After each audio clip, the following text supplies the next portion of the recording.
Sindifisco em Pauta, um espaço de diálogo público sobre política tributária, justiça fiscal e cidadania, realizado pelo Sindifisco Nacional.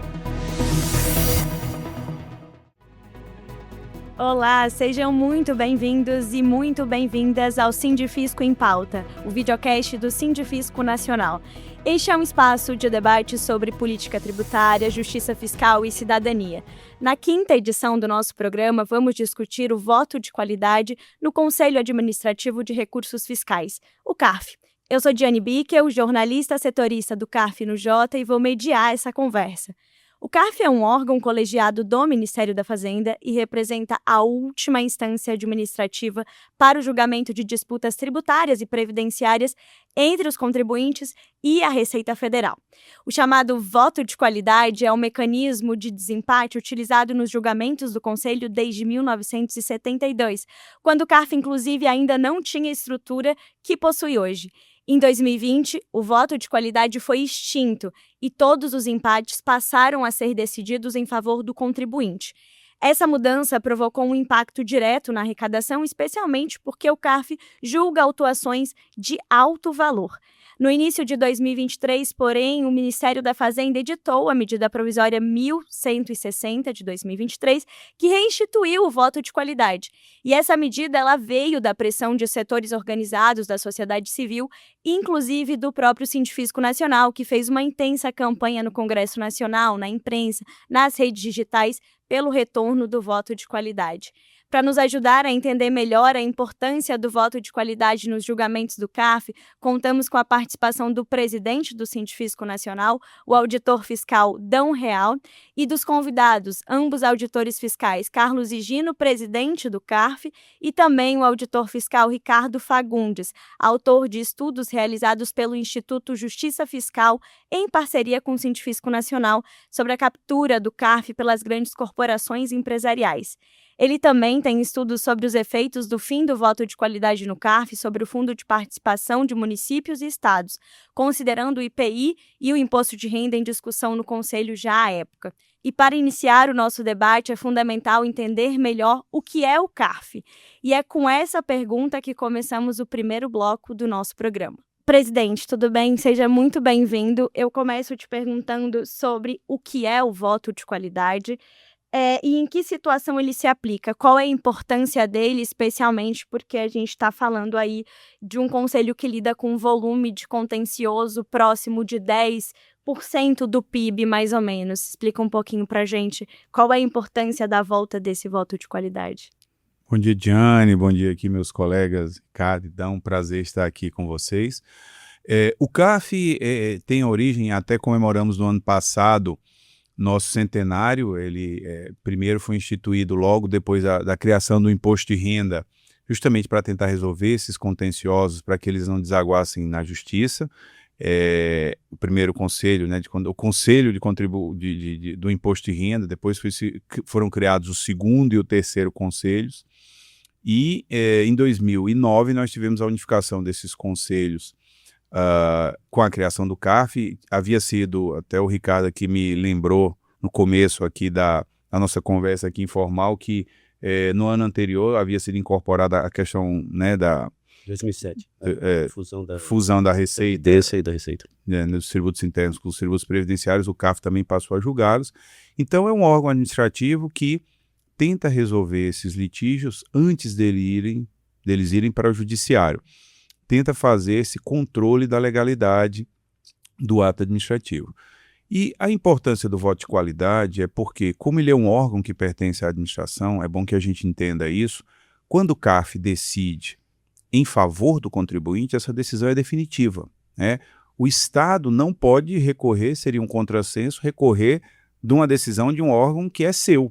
O CARF é um órgão integrante da administração.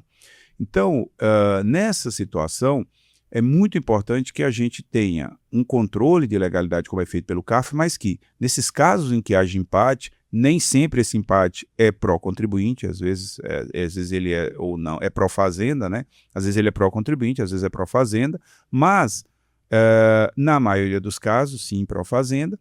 Mas, mesmo nos casos em que o contribuinte perde, né, ou que não tem todo o seu pedido deferido lá no CARF, ele tem sempre a possibilidade de ir para a justiça debater isso lá, que é quem dá a última palavra. Então, é muito importante que a gente tivesse esse equilíbrio no contencioso com o voto de qualidade, trazendo esse tipo de resultado. Então, isso foi fundamental, esse resgate aí em 2023. E, Dão, foi uma conquista do próprio Sindifisco, né? Essa retomada do voto de qualidade, que foi um pouquinho do que eu coloquei ali no início, assim, de ser uma movimentação do próprio Sindifisco. Por que era tão importante voltar a ter esse voto de desempate por qualidade? Bom, um prazer estar aqui, né? Com o Ricardo, com o Higino, contigo, Gianni, muito bom. Prazer é meu. Nós temos a retomada do voto de qualidade em 2023, depois de 3 anos, né, sem voto de qualidade. 2020 ele acabou e 2023 foi restabelecido. É extremamente importante porque o voto de qualidade ele é determinante para as grandes causas. As grandes causas tributárias, que envolvem disputas de teses jurídicas, são essas as causas que têm maior propensão a empate. Tá certo? Dentro do CARF, ou seja, são os grandes valores de autuações.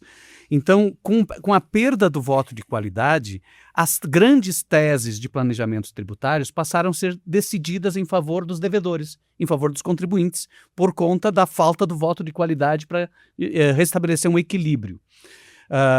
Isso significa para a administração tributária um desestímulo à atuação em relação a essas grandes causas. Ou seja, quando tem a certeza de que, ou a preponderância de que as grandes teses jurídicas no campo tributário serão sempre definidas no empate a favor dos contribuintes, isto gera na administração tributária um desestímulo à própria programação fiscal. Ou seja, porque se gasta muito recurso fiscal, muito recurso de investigação, muito recurso intelectual, inclusive, para enfrentar esses planejamentos tributários que são mais abusivos, né, que envolve grandes multinacionais, envolve realmente verdadeiras arquiteturas tributárias que são construídas, tá certo? Para pagar menos tributos. E quando eu tenho a certeza de que essa autuação não vai prosperar, há um desestímulo para a própria administração tributária em enfrentar essas causas. Ou seja, haveria um estímulo, portanto, aos planejamentos tributários. Então, nesse sentido, o restabelecimento do voto de qualidade, ele resgata uma das funções principais da administração tributária, que é discutir permanentemente as arquiteturas tributárias que são construídas no setor privado para pagar menos tributos. Ou seja, a administração tributária tem que estar sempre em condições de disputar com o setor privado as teses. E isso se dá efetivamente nas autuações, nas fiscalizações, mas se dá em grande medida no contencioso, ou seja, nas DRJs e no CARF. É importante dizer que o CARF é uma espécie de um tribunal, tribunal administrativo, que resolve os litígios entre contribuintes autuados e a Receita Federal, que os autua. Portanto, há um litígio ali que precisa ser resolvido.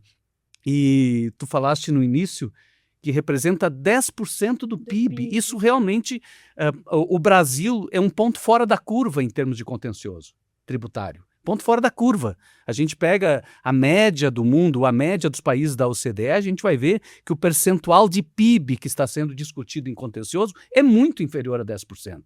É em torno de 2%. É algo assim realmente muito reduzido do ponto de vista de discussão. No Brasil nós temos este problema, ou seja, há um elevado volume de contencioso administrativo. E isso aumenta, em grande medida, aumenta a importância do CARF. Aumenta a importância do voto de qualidade, aumenta a importância de investir pesadamente nessa estrutura para poder dar conta desse grande volume de contencioso. E eu vou puxar um pouquinho do que o presidente Gino falou, de quando há o voto de qualidade, parte-se de um cenário de empate no colegiado, né? Mas, diferente da regra do desempate pró-contribuinte, é um resultado, assim, não conduz necessariamente um resultado favorável à Fazenda, que foi um pouquinho do que o presidente trouxe, embora essa seja, na maioria dos casos, a consequência mais provável, né? Qual é a perspectiva sua, Ricardo, ou dos senhores também, sobre essa sistemática? Na visão dos senhores, a lógica do voto de desempate do voto de qualidade, deveria seguir a mesma racionalidade do desempate pró-contribuinte? Bom dia, Tiane. Bom dia, Adão. Bom dia, Gino. É um prazer estar aqui com vocês. Agradeço o convite do Sindifisco para trazer um pouco do que foi a pesquisa dos últimos 10 anos que eu faço. Bom, Tiane, eu vou preferir voltar à pergunta como ponto de partida para a nossa discussão, claro. A pergunta inicial, o que é o CARF? Na perspectiva do interesse da sociedade e não das corporações, eu faço um esforço para não fazer uma análise de dizer o CARF da perspectiva da corporativa, inclusive como servidor público, da qual tenho orgulho de estar na administração. O que é o CARF? O CARF é um mecanismo de injustiça fiscal e social. É um mecanismo histórico, eu posso apresentar os números, os dados históricos, em que as oligarquias criaram, em 1924, no contexto da criação do imposto de renda, um mecanismo para as oligarquias, os ricos, não pagarem os tributos, os créditos tributários gerados com autuação. Então, quando fossem pegos, eles criaram um mecanismo de não pagar. Nesse início de conversa, para não restar dúvidas, eu vou resgatar apenas uma frase dita pelo ministro Haddad, numa entrevista para Mônica Bergamo, na Folha de São Paulo, em julho de 2023. Né? Essa entrevista é com base para discutir o CARF. Tem duas frases que eu vou trazer. Uma que o Haddad diz o seguinte, vou ler aqui para vocês. A Casa Grande não deixa a desigualdade ser reduzida na velocidade que a gente deseja. E ao final ele diz, tratando especificamente do CARF, ele considera o CARF o maior escândalo do último governo, que foi de 2019 a 2020, o governo Bolsonaro. Ele diz o seguinte, as palavras são do Haddad: se o maior escândalo, que foi a privatização da Receita Federal, nós não conseguimos aprovar a medida provisória, tivemos 7 meses de negociação para fazer o óbvio, que era para voltar o voto de qualidade, o CARF era um absurdo. Era o único país do mundo que havia privatizado a sua Receita Federal. Então a discussão aqui é sobre Estado. Sobre quem usa e para que serve o Estado. As oligarquias brasileiras utilizam o CARF, criados na base das juntas da Real Fazenda, que é ainda do Império, para não pagar tributos. Tributos que são devidos e que deveriam assumir. Então nós estamos fazendo uma discussão que é muito profunda.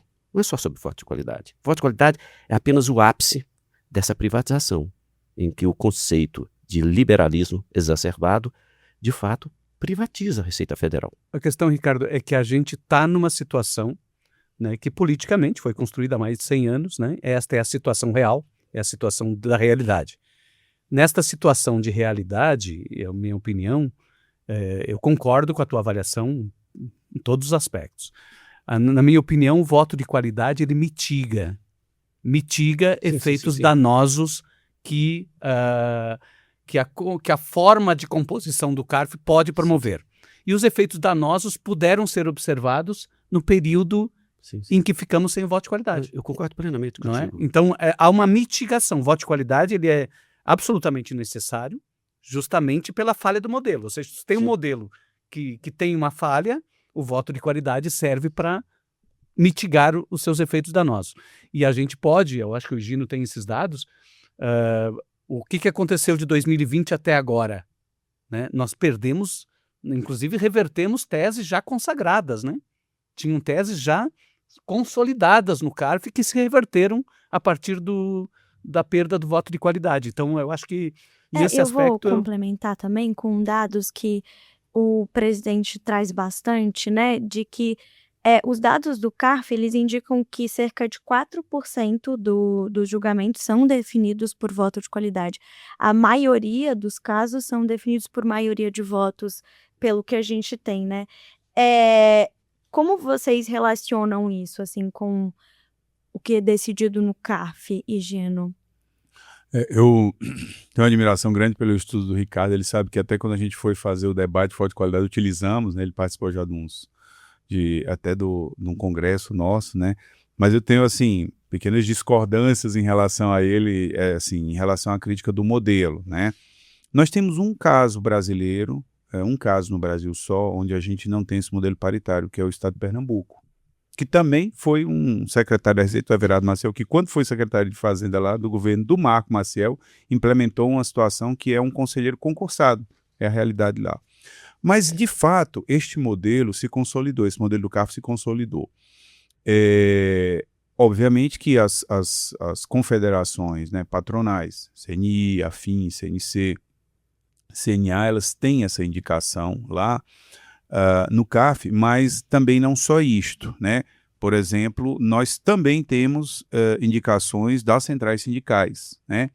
As centrais sindicais também participam como representantes da sociedade civil e dou um exemplo que atualmente esses representantes, por exemplo, julgam muitas matérias que são afetas ao trabalhador, né? Ligadas a imposto de renda, pessoa física, a contribuições previdenciárias, né? Inclusive, houve a reforma que o ministro Haddad realizou no CARF, ele dobrou a participação das centrais sindicais lá, né? Nós tínhamos 6 representantes, hoje temos 12 representantes lá. Mas, até esse processo, de maneira mais recente, evoluiu hoje, principalmente depois da crise pela qual o CARF passou em 2015, com a questão de seleção de listas, de critérios técnicos para isso. Então, embora eu diria assim que o Ricardo ele trabalha muito com, havia uns autores que ele falava assim dos fatores reais de poder no direito, né? Isso existe muito, mas acho que o CARF evoluiu e se aperfeiçoou nesse sentido de ter uma participação mais ampla da sociedade, embora majoritariamente ainda na parte dos contribuintes das confederações patronais. Mas acho que evoluiu nesse sentido, temos indicações mais técnicas. E como a Diane falou, aí eu assim, adiro um pouco mais assim ao que o Dão colocou. Há uma parte muito forte no CARF de revisão em que as pessoas imaginam que são só teses jurídicas, mas não. Há uma parte muito grande de revisão de provas lá no CARF, né? Os conselheiros como um todo, às vezes eles têm uma tese que é favorável à fazenda, mas as provas às vezes não estão bem detalhadas e trazidas no processo. E o voto de qualidade, ele se resume a 5% dos processos julgados, mas ele é muito importante, como colocou o Dão, porque são as teses tributárias centrais, né? O que representa esses 4% de processo? O grande volume, autuações bilionárias, são todas, na sua ampla maioria, resolvidas no voto de qualidade. Em 2017, 2014, 2017, entre 2014 e 2015, a maioria do voto de qualidade era favorável no volume aos contribuintes no CARF. Em 2017, 75% do volume decidido com voto de qualidade no CARF favorável à Fazenda, 75%, na Câmara Superior de Recursos Fiscais, 75% do que foi decidido favorável foi com voto de qualidade. Então, não é só os grandes temas, são os grandes esquemas de sonegação. Nós não estamos falando de um pequeno contribuinte que tem um bar, uma loja, ou um médio contribuinte. Nós estamos falando de empresas que deixam de ir ao mercado captar 500 milhões, 1 bilhão. Nós temos autuações que acho que mais de 1.000 autuações são superior a 500 milhões de reais. Isso traz, inclusive, um desequilíbrio na livre concorrência. Uma empresa que resolve, ao invés de ir no mercado buscar capital para disputar mercado com a concorrência, ela resolve fazer um planejamento tributário. Um planejamento tributário, poupa 500 milhões, cria uma nova unidade, concorre. E depois é autuada, é julgado no CARF. E aí a gente pode entrar na próxima discussão, é o seguinte: o que se conseguiu, o preço para o retorno do voto de qualidade de 2023, que é o perdão da multa e juros. É como se eu pegasse 500 milhões, 1 bilhão há 10 anos atrás, e hoje eu não vou pagar multa e juros. E certamente Gino teria contrapontos, dão talvez muitas coisas para falar, mas a gente vai encerrar esse bloco agora e no próximo a gente volta falando um pouquinho da estrutura dos julgamentos administrativos pelo mundo afora. Muito obrigada.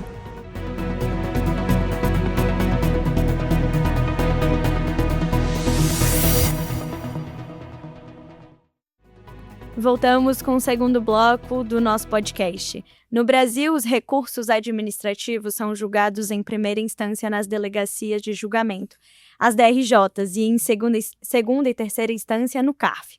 Trata-se de um processo bastante diferente do que é observado em outros países e a gente já vinha comentando sobre isso.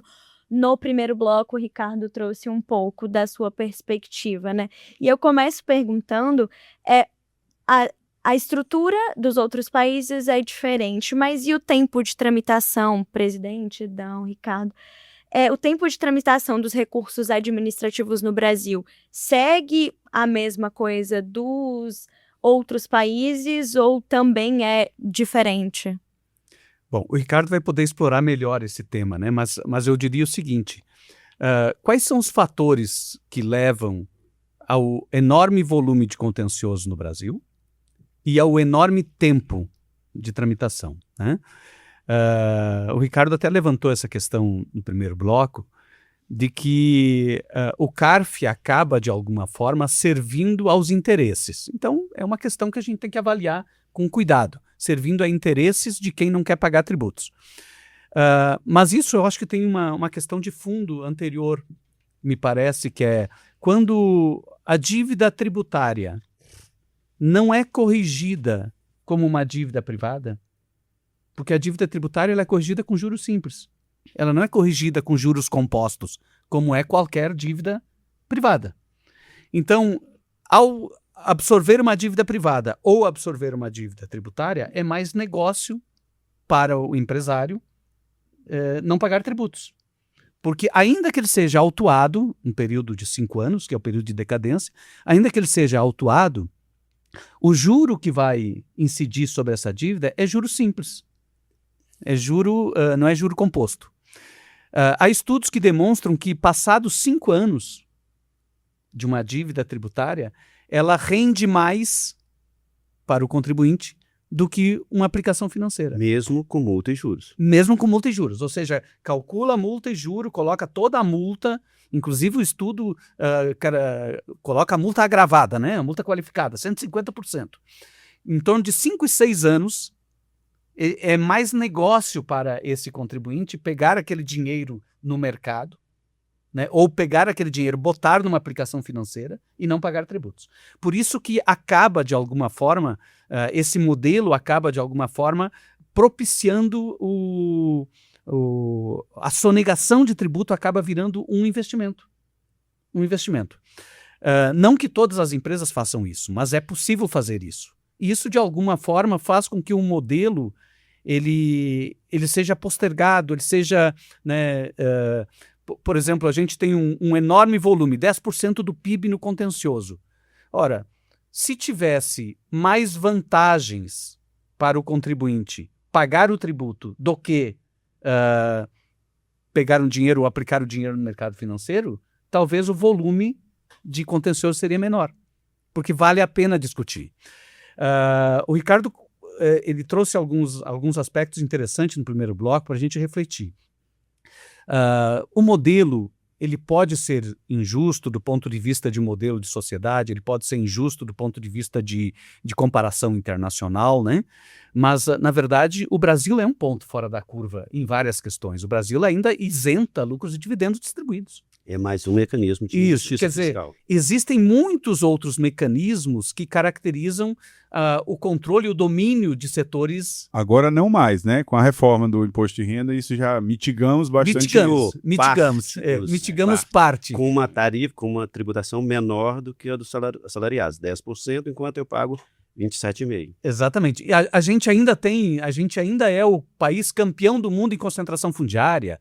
Ainda temos um imposto ITR que não cobra absolutamente nada de ninguém. Quer dizer, o Brasil ele tem muitas questões a serem resolvidas no campo estrutural. Dentre elas, o modelo do contencioso. Mas a gente trabalha com essa realidade. Essa é a realidade do Brasil que decorre de uma correlação de forças políticas na sociedade.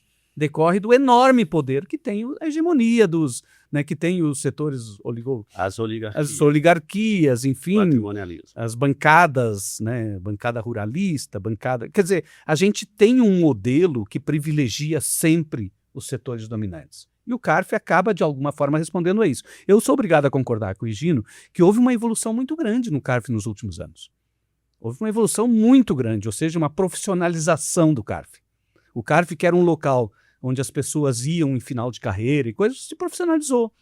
Ou seja, são a seleção, o contribuinte mesmo, apesar do modelo, o contribuinte que ao indicar o advogado para representar, esse advogado tem que ter dedicação exclusiva. Quer dizer, houve uma evolução muito grande. E nessa evolução, me parece que o voto de qualidade, voltando para o voto de qualidade, ele caracteriza um mínimo de equilíbrio. Um mínimo de equilíbrio. Por exemplo, quando a gente diz que aqueles 4% de julgados que representam o maior volume em termos financeiros do CARF, o maior volume, e disparado, mas são julgados por voto de qualidade. Em termos numéricos é 4% apenas, é 5%, em termos percentuais, que é decidido no voto de qualidade. Mas representa realmente aquilo que o CARF é chamado a debater. O CARF, ele responde, me parece que a contribuição mais importante que o CARF dá à legislação tributária e à administração tributária é o arbitramento ou o julgamento das grandes teses jurídicas. As grandes teses. Porque aqueles julgamentos que são por unanimidade, de baixos valores, enfim, que tanto o contribuinte tanto o representante dos contribuintes quanto o representante da Fazenda acabam fechando questão sobre aqueles não são tão relevantes, talvez nem devesse estar no CARF. Ou seja, o CARF, se tem uma justificativa do ponto de vista da legalidade, seria para julgar e arbitrar sobre as grandes teses jurídicas. Ou seja, um julgamento ali para verificar. Aquele planejamento é legítimo? Aquele planejamento é legal? Aquele planejamento feito para pagar menos tributos é aceitável? Quer dizer, essa me parece que é a grande contribuição que o CARF pode dar para a sociedade, apesar do seu modelo. De qualquer forma, eu penso que quando a gente compara com os demais países, da OCDE, por exemplo, voltando à tua pergunta, os prazos são muito menores. Eu tenho esses números. E tem os números, Os prazos são... Inclusive, tem prazos máximos para julgamentos. Quer dizer, a gente chegar num prazo de 9 anos no CARF, o estudo do Ricardo diz que chega a 9, não sei se reduziu. No contencioso. Federal. No contencioso. DRJ, primeira e segunda instância no CARF, segunda e terceira instância. E mais a possibilidade do contribuinte ir para o judiciário para discutir de novo a mesma tese, discutir de novo a mesma causa, leva esse prazo para 18 anos. Quer dizer, da autuação da Receita Federal, que ela pegou apenas os últimos 5 anos. Quando pega os últimos 5 anos, dali para frente levar 18 anos para resolver, isso aí tem muitas empresas que não duram. Aldão, o que ocorre na prática é que compensa sonegar. É um estímulo. Então é o seguinte, o grande problema é o seguinte, que fica, eu tenho certeza, com a competência do Higino, e até mesmo porque foi colocado em foco isso, esses prazos reduziram. Mas até 2017 era 9,06 anos na revisão administrativa e mais 9,8, mais de 18 anos no judiciário. E ao final, o crédito tributário recuperado era baixíssimo, percentual baixíssimo, que chegava próximo, dado do Tribunal de Contas da União, a 1% lá na execução na fase judicial. No CARF, o que é? Então aí temos que discutir, o que interessa? Uma instituição que chega a ter 1 trilhão, contencioso administrativo, como foi levantado em 2017, a Diane fala de 10%, em 2017 era 11% do PIB, considerando todos os contenciosos da União, dos estados e do município. Então, em 2023 estava em mais de 1 trilhão. 160. Os dados... 160. 1 trilhão 160 bi foi o pico. E tinha mais 260 e poucos nas DRJ, que chegava a quase 1,4 tri. Então, o que acontece? No julgamento no CARF, que ficava 9 anos, ao final de tudo isso, o que efetivamente entrava para o erário? O quê? 3,74%. E com números que são questionáveis. Quem quiser a minha pesquisa, joga meu nome lá na biblioteca da UFSC, no acervo, está lá. Então, aí vai poder buscar os dados dessa pesquisa. 3,74%. Mas isso não é o número mais assustador. Porque os pequenos contribuintes das faixas de julgamento de 3 a 5, 10 mil reais, que às vezes chegavam ao CARF, o recolhimento chegava a 70% na revisão administrativa. Agora, as grandes corporações, era próximo de zero. Como eu disse aqui, as instituições financeiras, 0,32%. Né? Os processos, então lá em 2017, dos 22 bi julgados favorável, não estou dizendo que... Em 2017, quase a metade foi desonerado, mesmo com voto de qualidade. Nós estamos falando antes da mudança do Bolsonaro. Dos 22 bi julgados favorável à Fazenda, após a Câmara Superior de Recursos Fiscais, só 0, isso das holdings e bancos e financeiras, só 0,32% foram recolhidos. Das não financeiras, dos 14 bi favorável à Fazenda, só 0,82%. Dos 47,9 bi da indústria, 1,8%.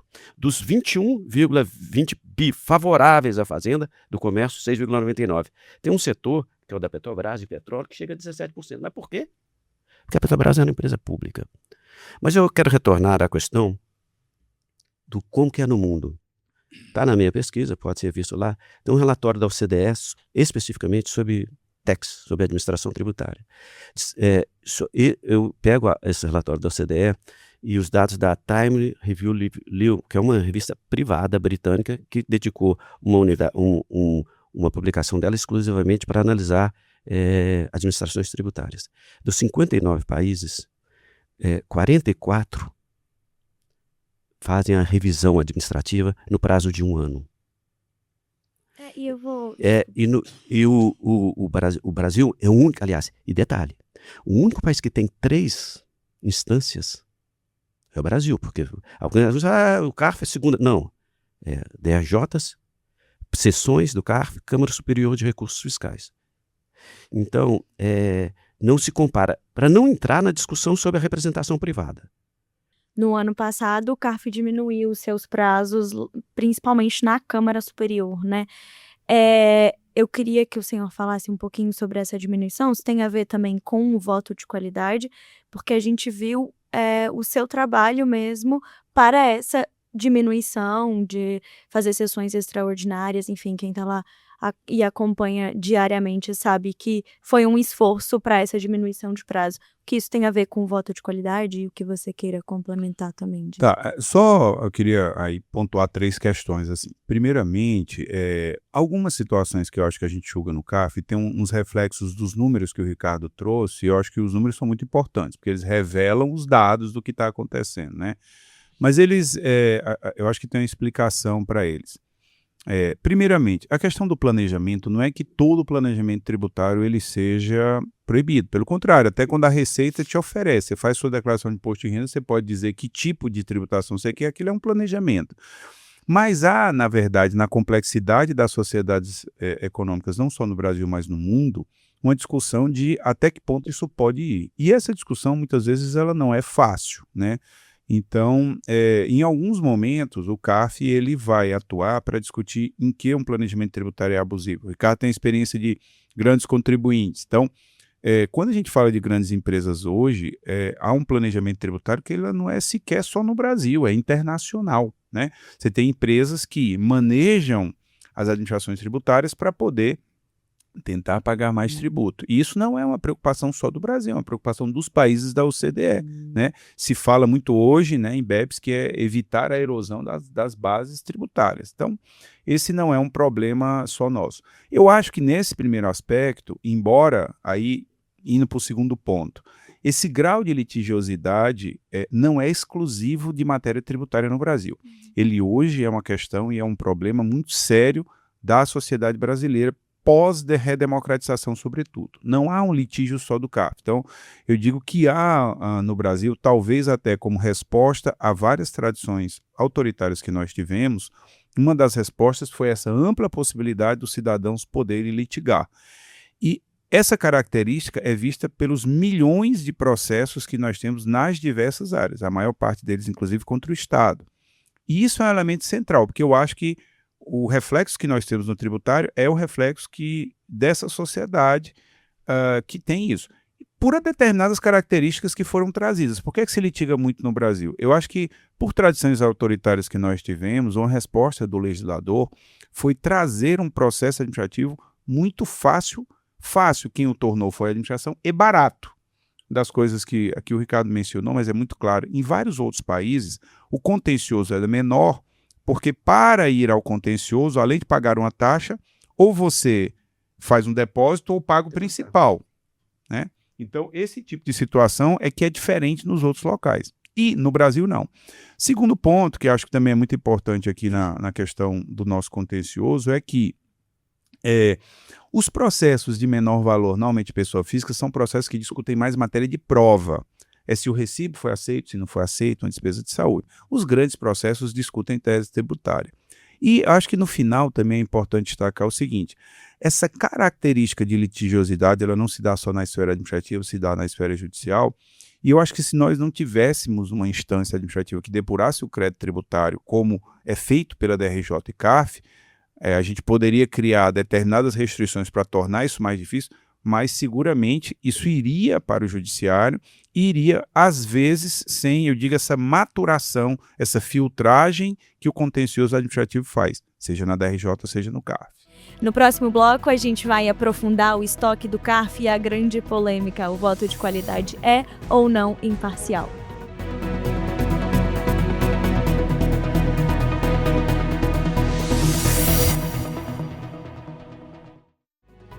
Voltamos com o terceiro bloco do Sindifisco em Pauta. O voto de qualidade foi criado em 1972 para preservar o interesse público e solucionar julgamentos que terminavam em empate, já que a Fazenda Pública não pode recorrer ao judiciário contra decisões administrativas, opção sempre disponível aos autuados. Em 2020, como foi falado no início, o voto de qualidade foi extinto sem muito debate, e um dos argumentos usados à época era o de que o voto de qualidade não era imparcial e sempre beneficiava a Fazenda Pública. E eu vou começar perguntando sobre isso.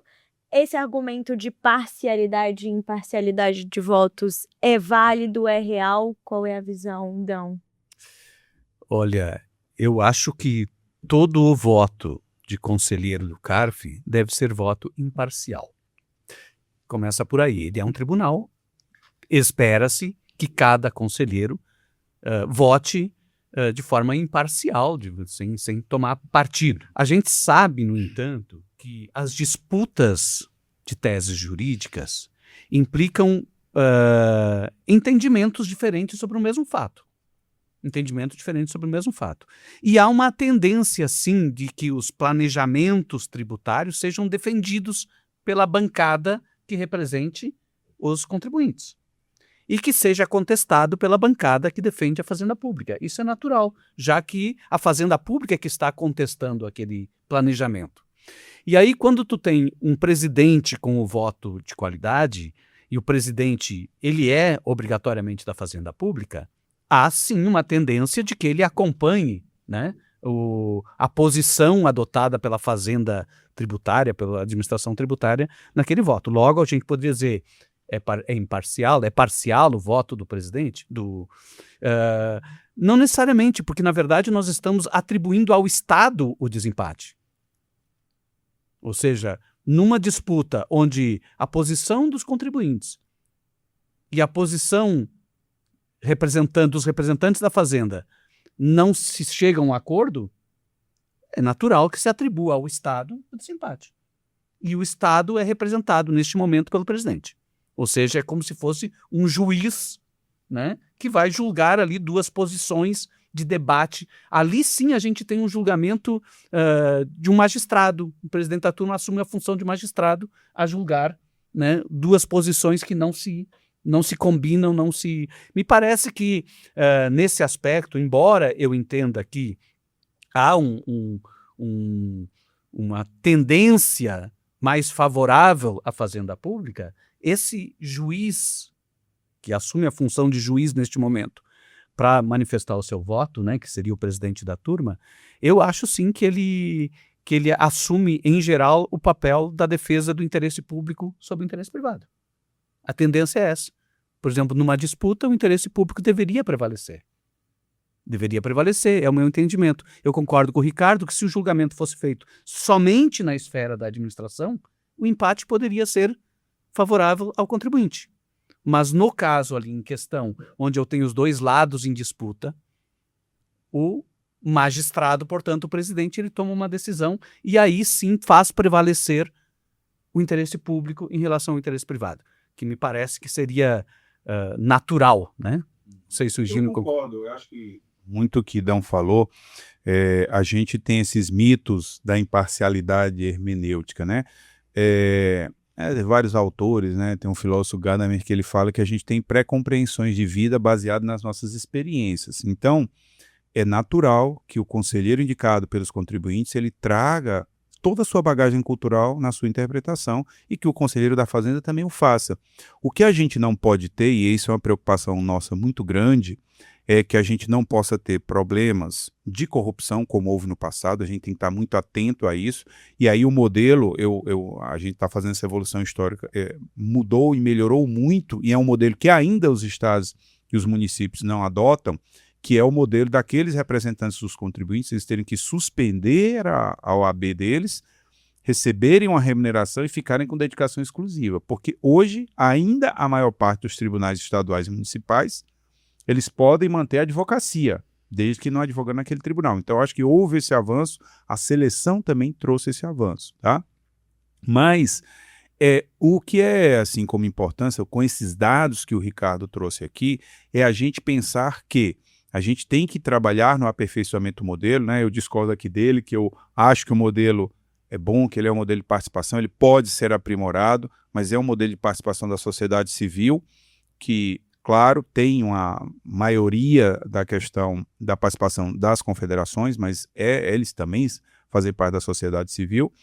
Mas eu acho que nós temos que pensar, quando você traz todos esses problemas do contencioso, como que nós podemos fazer no mérito a redução desse contencioso, né?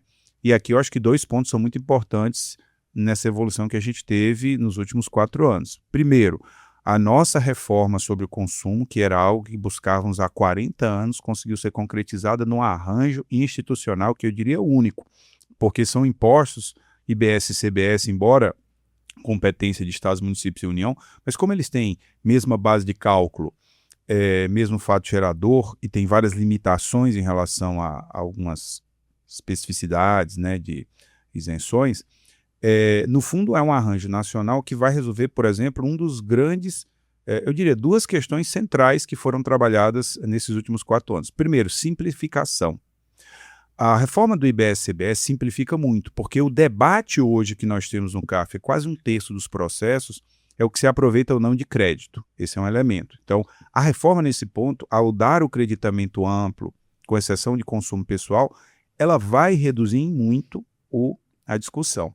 E a outra questão que também não se fala só na questão da justiça fiscal, justiça tributária, né, que vocês são grandes especialistas, militam muito nessa parte, mas, por exemplo, a reforma do imposto de renda, que traz essa faixa de isenção até 5 mil e tributa a faixa superior como fatia compensatória, como compensação em relação a isso, também traz uma simplificação, porque todo aquele que ganha até R$5.000 não vai pagar tributo, então a possibilidade de contencioso dele é zero, né?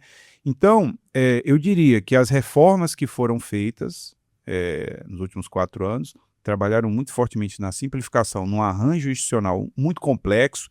Eu vou para muitos debates de direito tributário e tem vários tributaristas que dizem, olha, mas o modelo ideal é assim, deveria ter sido assado. O modelo ideal é muito difícil, nós somos numa federação com interesse de estados, União e municípios. Em segundo lugar, todo mundo falava que a gente tem que ampliar um pouco a tributação das faixas mais altas de renda e reduzir as mais baixas, mas nunca fazia. Então nós tivemos esses dois movimentos nos últimos anos que contribuem muito para isso. Eu acho que além só da gente ficar olhando como aperfeiçoar esse mecanismo, nós reduzimos o tempo lá e reduzimos o estoque como nunca tinha sido reduzido. De 1.160 bi, nós estamos com 750 bi, então uma redução gigantesca nos últimos 2 anos. Mas eu diria que algumas reformas que foram semeadas agora são reformas que ajudam bastante a diminuir esse problema do volume do contencioso e da progressividade do sistema, embora não seja o ideal. Importante a gente se perguntar, será que avançamos ou não avançamos nesse período? Então eu acho que são essas transformações macro no sistema tributário que vão ter um reflexo importante no contencioso. Diane, posso fazer uma pergunta para o Higino? Claro, fica à vontade. Como é que vai funcionar, Higino, essa questão do julgamento de IBS e CBS, já que a IBS é estadual e municipal e a CBS é da União e são tributos siameses? Siameses, gêmeos, né? Estão discutindo se são gêmeos univitelinos, tem aqueles gêmeos que são diferentes, assim, nascem até de... Há quem diga que é diferente. Diga assim, não, nem todo gêmeo é univitelino, né? É idêntico. Mas isso também foi um arranjo muito, eu acho que interessante, que foi construído ao longo do processo da tramitação do último projeto de lei, da última lei complementar, né? Que gerou a lei complementar 227, que é, como eles são gêmeos, haverá a grande possibilidade de ter uma decisão no âmbito do IBS que divirja da CBS. Nesse caso, o contencioso todo, e é o primeiro ponto importante, o contencioso todo do IBS, ele vai ser tratado pelo comitê gestor. Aí tem um primeiro ponto importante do que ocorreu na União. Eles vão começar com 0 estoque. Já há aí um arranjo para que isso vai andar de maneira muito célere, né? E foi criada uma mega estrutura lá no comitê gestor para fazer esse julgamento. O outro aspecto é como é que nós vamos unificar se houver pontos divergentes. Foi criada na lei complementar uma Câmara Nacional de Integração no Contencioso, né? Chama Cênica, que irá ser composta por 4 conselheiros fazendários federais, 4 conselheiros de estados e municípios, 2 e 2, e 4 conselheiros indicados pelos contribuintes. E essa Câmara de Integração terá o papel de unificar, né, harmonizar ainda no contencioso para que essas divergências não tenham que ir ao judiciário quando houver uma decisão distinta ou divergente, na verdade, Sim, entre CBS e IBS. Será harmonização? Tem um tema que é polêmico, aí se faz a harmonização, ou julgamento efetivo do contencioso? Não, julgamento efetivo. Tem um alto de julgamento tantos efetivo. milhões ou bilhões? Julgamento efetivo. Então não é harmonizar.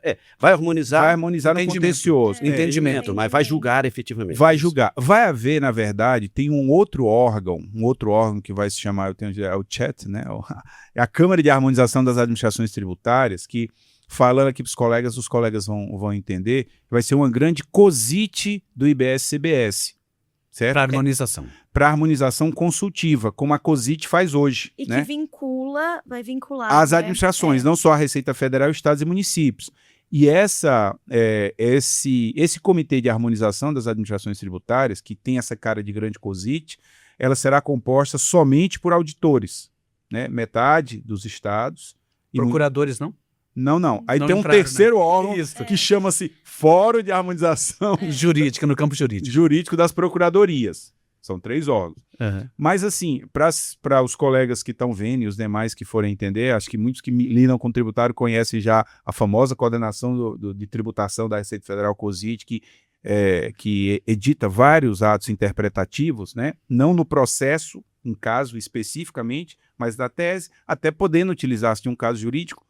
Aí nós vamos ter, então, 3 grandes órgãos. O CHAT, que é o Comitê de Harmonização, vai ser essa grande COSIT composta só por auditores e vai dar essa interpretação que vai vincular a Receita e os órgãos. Nós vamos ter o Fórum de Harmonização, que será das procuradorias, que vai fazer o papel que a PFN faz hoje para o Ministério da Fazenda. Ela fará para todos no âmbito do IBS-CBS, e nós vamos ter essa Cênica, que é uma Câmara que vai julgar os processos. Então, se esse processo A tem uma tese divergente com o processo B, esses dois processos eu posso alegar divergência com base ter o nesse, recurso, né? recorrer, e essa Câmara vai julgar o recurso assim. Então, E são órgãos, né, Higino, que não são paritários, né, com exceção dessa... não são. Na verdade, assim, a Câmara de Harmonização das Administrações Tributárias será composta só por auditores, Isso. como hoje, por exemplo, se dá Sim. na COSIT. A Cênica, ela será um órgão tripartite. 4 conselheiros fazendários federais, 4 conselheiros, sendo 2 estados e 2 municípios, né? E 4 representantes dos contribuintes. Então, ela será um órgão de natureza tripartite para fazer buscar fazer essa integração, como eles chamam. Então, a gente vai ter tanto a possibilidade de fazer isso nessas questões normativas consultivas, quanto nos processos contenciosos em julgamento. Olha aí, E, Ricardo, eu está vou no caminho aproveitar, da redução do papel do... Eu ia perguntar isso, justamente isso. No início, o senhor falou, Ricardo, de ser favorável, na sua visão, o não julgamento com representantes dos contribuintes. Aí agora a gente tem um modelo vindo aí que não é paritário. Está perto do ideal que o senhor não tá imaginou? perto do ideal. Quando ocorre a criação do CARF em 2009, que é a fusão do CRPS, que é o Conselho de Recursos da Previdência Social, e os 3 conselhos da Fazenda, existia a possibilidade desse modelo tripartite. Era metade dos julgadores do Estado, 25% das confederações empresariais e 25% dos trabalhadores. E optou-se pelo modelo que permite que resultasse no fim do voto de qualidade em 2020, que é o pior modelo. Eu não tenho dúvida o seguinte, quem tem discutido litígio, assim, em crimes patrimoniais, crimes contra a vida, é o judiciário. Quero fazer uma ressalva, quero reconhecer, quando eu cito o ministro Haddad, quero reconhecer o trabalho do Higino, o esforço desse governo, que num contexto absolutamente diverso, em que as corporações tomam conta da economia, do mundo, das direções da vida das pessoas, em que diz que tenta desqualificar o papel do Estado, e a China está aí para mostrar a contradição disso, como indutor da economia e da redução da desigualdade, dizendo que as coisas têm que ser só no campo privado, que o recurso não deve para o Estado, deve ficar para a empresa. O contexto atual é absolutamente diverso, e as vitórias conseguidas apontam para caminhos de esperança. Só para fechar isso aí, uma prova disso foi o acordo para o retorno do voto de qualidade. Isso não pode deixar de ser dito, né, gente?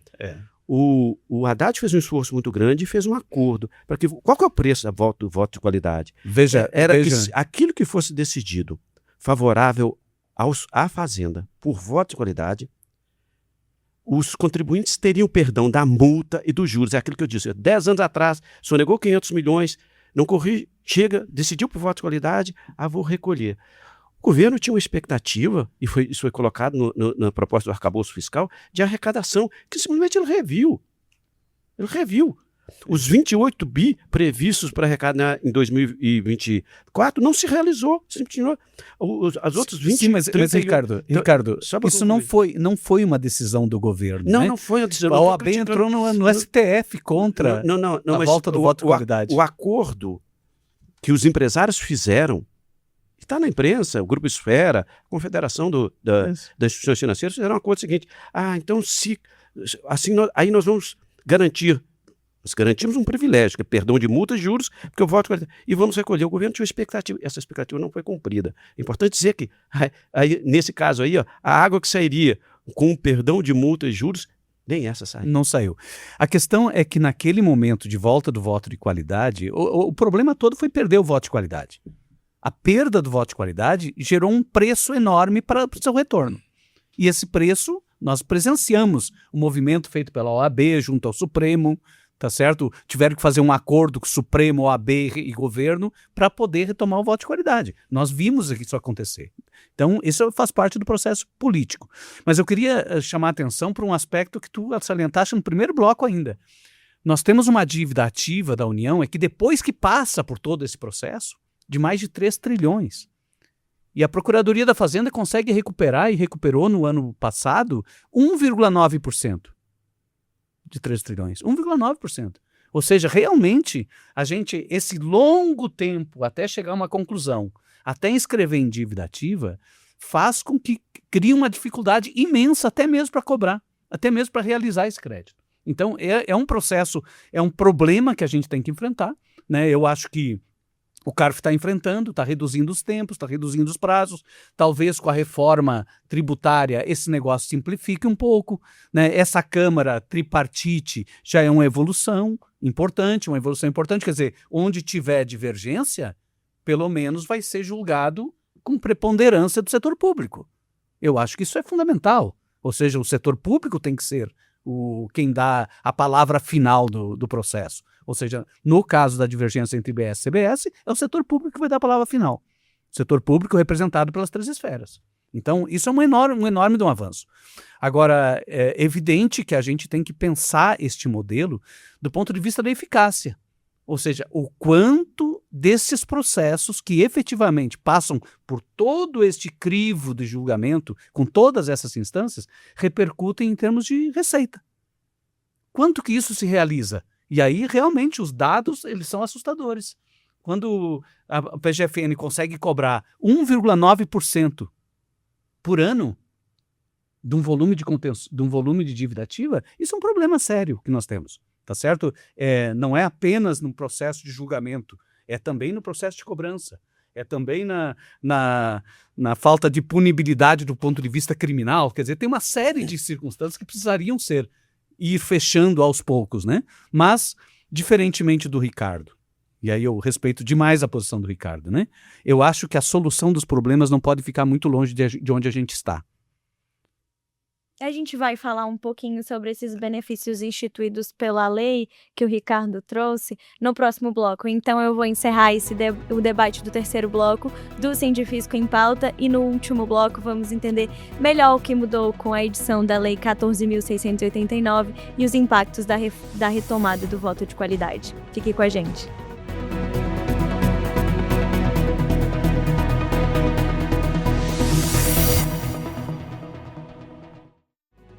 Estamos de volta com o quarto e último bloco. O Sindifisco Nacional foi uma das entidades que fizeram forte pressão pelo restabelecimento do voto de qualidade, inclusive levando a estudos do IJF sobre os impactos na arrecadação do ex-ministro da Fazenda, Fernando Haddad, que, diante dos números, editou a medida provisória 1160, na qual a gente falou anteriormente. No entanto, a norma perdeu eficácia por não ter sido votada no prazo, obrigando o Executivo a apresentar o projeto de lei 2.384, que foi aprovado e convertido em lei. Eu vou voltar um pouquinho à nossa conversa da qual a gente estava tendo quando se encerrou o bloco anterior sobre os benefícios previstos aos contribuintes vencidos no CARF por voto de qualidade. Ricardo trouxe um pouco, houve uma baixa adesão dessa possibilidade, né, de aderir a esse benefício. Tanto na avaliação da Receita quanto na avaliação do CARF, enfim, Ricardo pode comentar também. Quais os fatores explicam essa baixa adesão? Trata-se de uma questão de desenho, por exemplo, desenho do incentivo, de restrições normativas, ou de uma estratégia dos contribuintes, que o Eugênio falou um pouquinho, sobre judicializar? Assim, primeiramente, essa questão do reflexo ou não do pagamento, eu acho que a gente tem que ter um olhar sobre o ciclo do crédito tributário como um todo, né? Ele começa lá quando há contencioso, obviamente, quando o auditor, a autoridade tributária faz o lançamento, passa por um processo de depuração, às vezes dentro da própria delegacia, né? Às vezes não sabe, a gente tem lá uns mecanismos de revisão interna lá que a gente corrige alguns erros, isso é comum em algumas situações, passa pela DRJ-CARF. Mas, quando ele passa desse ciclo, ele vai para a dívida ativa, né, que é um objeto, era tradicionalmente objeto de um processo de execução fiscal, mas que, recentemente, também foram desenvolvidos mecanismos de negociação que não se dão só no âmbito da Receita, se dão no âmbito da Receita e também no âmbito da Procuradoria.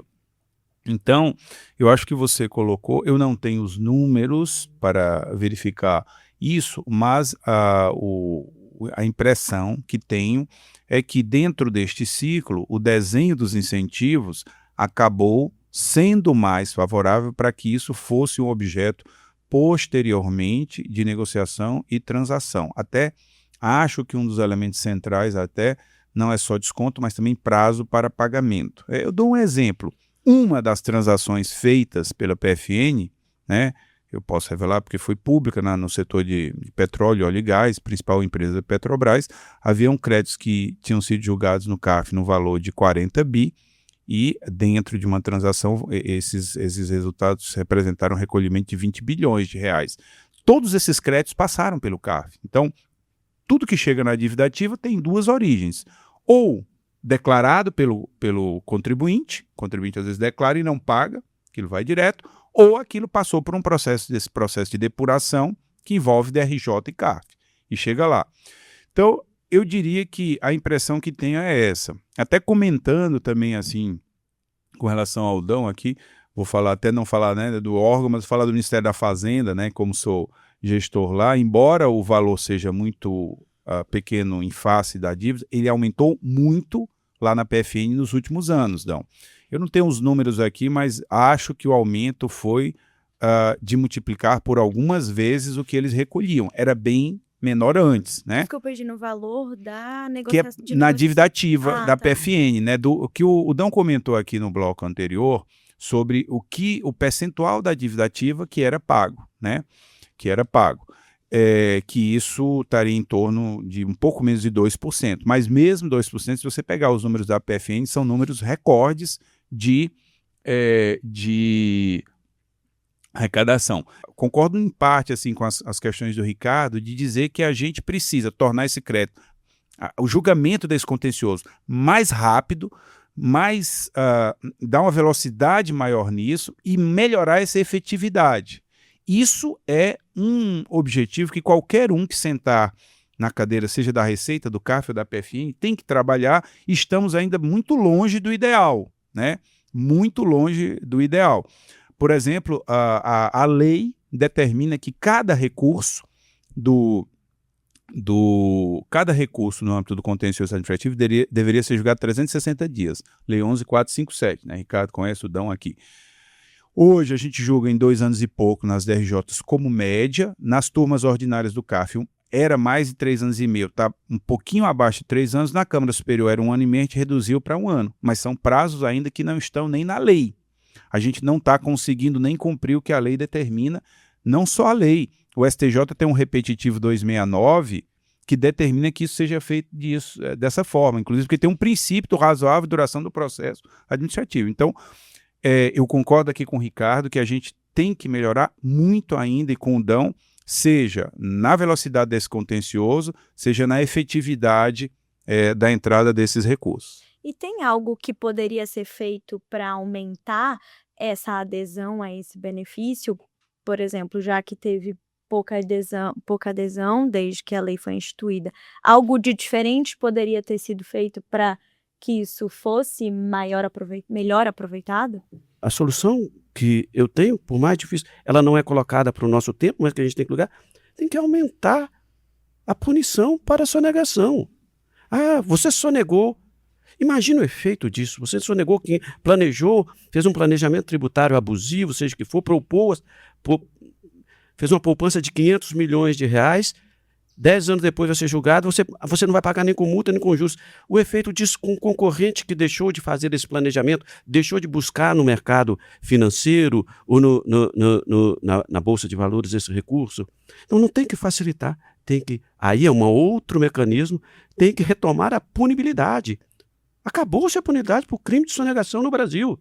O modelo ideal, ele deve ser sempre buscado, o modelo ideal. Mas ele não deve inviabilizar o aperfeiçoamento do modelo atual. Ou seja, todas as injustiças que o modelo atual produz devem ser corrigidas. Então, sempre que é possível, a mesma coisa, qual é o modelo ideal de tributação da renda?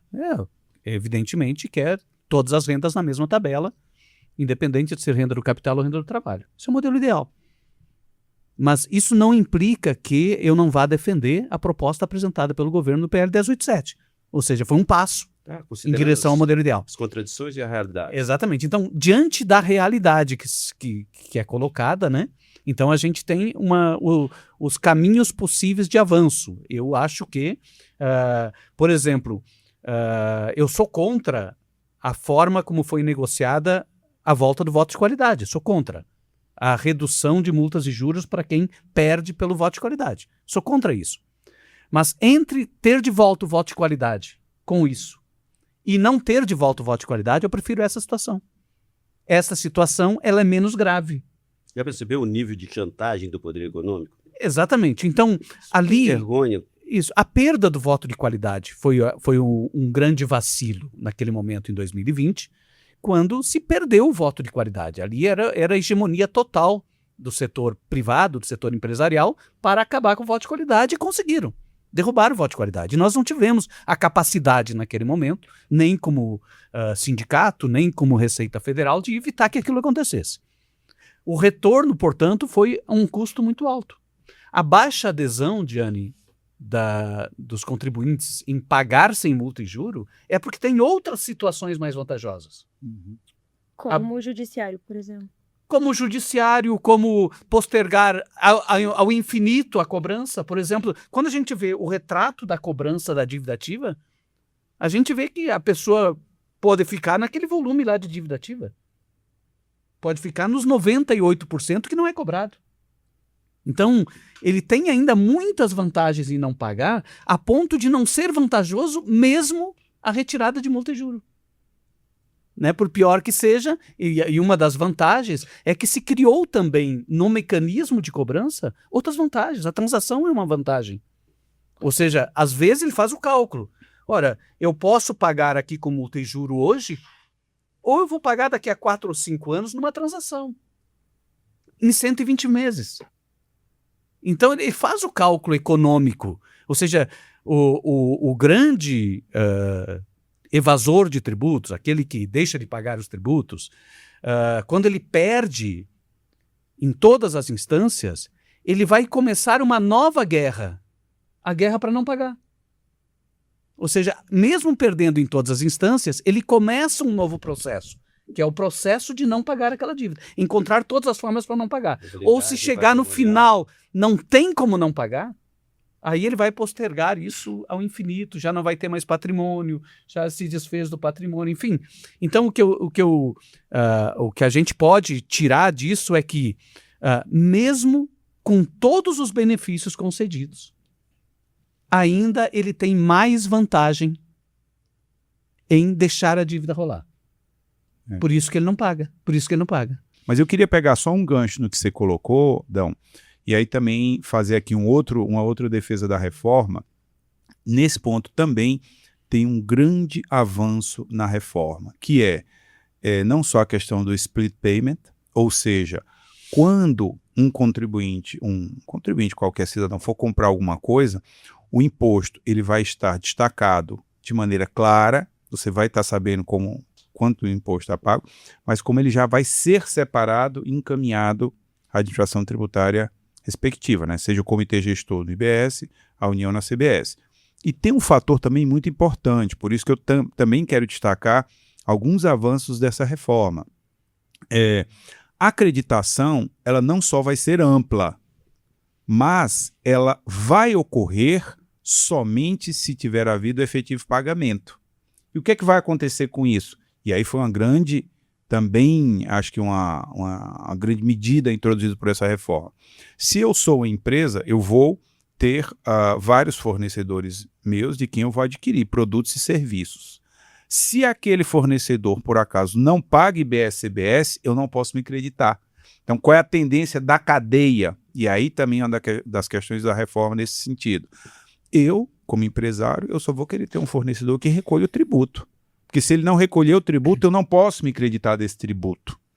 Então, dentro desse contexto também, a reforma, ela foi uma reforma incentivadora dentro da própria cadeia produtiva de recolhimento de tributos, para que aquele empresário que quer ter o direito de recolher, ele passe a ter fornecedores que sejam bons recolhedores de tributos. Então, existem vários mecanismos. Mais uma vez eu digo, estamos longe do mundo ideal, mas dentro de todas essas reformas, quando a gente analisa mesmo que o PFN está fazendo na dívida ativa, programas que a gente teve também na Receita de regularização, eu acho que houve um grande avanço nos últimos anos no sentido de um sistema tributário que se previna um pouco mais, ou que tente reduzir a sonegação, que tente ser mais simples e que tente ser mais justo. Eu tenho uma dúvida quanto ao que o senhor falou, Dão, de os contribuintes irem ao judiciário por ser mais vantajoso ao invés de resolver nesse benefício do voto de qualidade. Não seria mais vantajoso para a Receita encontrar um caminho que fosse vantajoso para o contribuinte para resolver esse litígio no âmbito da Receita Federal do que deixar o contribuinte, entre muitas vezes, o contribuinte ir para o judiciário? É evidente que sempre que é possível antecipar o pagamento é preferível. Ou seja, se for possível cobrar do contribuinte antes de autuar, é melhor. Ou seja, a gente cobrar o tributo antes da autuação. Criar as condições favoráveis para o pagamento do tributo. Realmente há algumas dificuldades para o pagamento de tributo. A gente sabe que a Receita Federal é uma burocracia muito complexa e às vezes os próprios contribuintes têm dificuldade de compreender o que ele precisa pagar. Sabemos disso. A legislação ela é complexa e cria esses problemas. Então, a Receita Federal atuar no sentido de facilitar a vida de quem quer pagar, eu acho que isso deveria ser recomendável sempre. Encontrar maneiras de negociar o que é possível negociar. Né? A grande questão é saber o que é possível negociar. Todos aqui, não sei se vocês moram em condomínio, mas sabem muito bem que de vez em quando tem um devedor contumaz de condomínio, taxa de condomínio. E lá pelas tantas fazem uma assembleia para fazer uma negociação com o condômino devedor. A negociação com o condômino devedor, ela parte da a premissa básica, que é injusto negociar com o devedor. Porque todos os demais pagaram em dia. Essa é a primeira premissa. Mas se não negociar, não entra nada. E fica mais caro para todo mundo. Fica mais caro para todo mundo. Todos vão ter que arcar com aquela dívida, porque uma questão de justiça impede a entrada daquele recurso. Tá certo? Uma questão de justiça. Então, os condôminos reunidos aceitam fazer uma negociação. Perdoar a multa, por exemplo. Perdoa a multa, parcela aquela dívida, pelo menos entra o recurso, reduz o custo geral para todo mundo. As negociações tributárias têm que estar nesse sentido. É injusto fazer uma negociação com quem deve tributo. Mas, entre fazer uma negociação com quem deve tributo e entrar uma parcela de recursos para financiar as políticas públicas, saúde, educação, que tanto necessitam de recursos, e não fazer isso porque é injusto, é melhor fazer. E aí se abre esses caminhos para fazer negociações. Seja abrir um refis, seja criar possibilidades de regulação, de regularização. O cara teve dificuldades financeiras durante um tempo, abre um prazo para ele pagar a dívida. Quer dizer, tudo isso está no campo das possibilidades. A dificuldade que a gente encontra nisso é saber qual é que é o nível de concessões que tu pode fazer. A Receita tentou emplacar na PL 225, e foi vetado pelo presidente da República, a Receita tentou emplacar uma possibilidade de transação dentro da administração tributária. Foi vetado. E o que era a transação? A transação era permitir que aqueles contribuintes com regularidade contínua, histórica, regularidade de pagamento historicamente comprovada ao longo de um determinado tempo, contribuintes classificados como bons pagadores e que tiveram alguma dificuldade momentânea num determinado período e não puderam pagar. Esses contribuintes poderiam ser beneficiados com uma transação. E a transação era perdão de até 70% de multa, perdão até 70% de juros e parcelamento. Era isso. Isso foi vetado. Só que isto foi vetado para a Receita, mas isto existe para a Procuradoria. A Procuradoria continua podendo fazer isso. Só que a Procuradoria só vai fazer isso depois de passar todo o contencioso. Tá certo? Então, quer dizer, nós poderíamos adiantar um processo negocial que permitisse ao contribuinte uma regularização, já que ele era historicamente bom pagador, e nós abdicamos disso. Aliás, o governo abdicou disso com o veto, né? E joga para essa possibilidade foi jogada lá para frente, depois de passar todo o contencioso, depois de escrever individativa, aí a Procuradoria pode sentar com ele numa mesa e fazer a mesma negociação. Né? Então, que medidas que a Receita Federal poderia adotar para facilitar o pagamento? Que medidas a Procuradoria poderia adotar para antecipar o pagamento, para não deixar ficar lá na frente? Evidentemente que a perda para o poder público é maior com o contencioso do que com a perdão de alguma parcela da dívida. Ou seja, a gente perde mais com um processo de 9 anos do que antecipar e dar um desconto, desde que o desconto não se transforme em estímulo à sonegação. Que esse é o problema. O benefício ao devedor tende a se transformar num estímulo à sonegação. Então a gente tem que separar bem as coisas. Ou seja, tratar o devedor, aquele devedor circunstancial, né? Aquele cara que eventualmente passou a dever, diferente daquele devedor contumaz. Aquele que transforma o dívida tributária, transforma a sonegação, transforma a evasão de tributos no objeto social da empresa dele. Esse cara tem que ser tratado realmente como devedor e não poderia ser perdoado nenhuma dívida dele. E aí sim que entra a necessidade da gente ter uma legislação efetiva que crie possibilidade de punição do sonegador para poder tratar de forma diferente do devedor circunstancial. Então esse é o problema que a gente tem. Certamente. Não é fácil. Temos muito para discutir ainda. O Sindifisco Nacional defende que o restabelecimento do voto de qualidade representou uma importante vitória para toda a administração tributária e para o Estado brasileiro.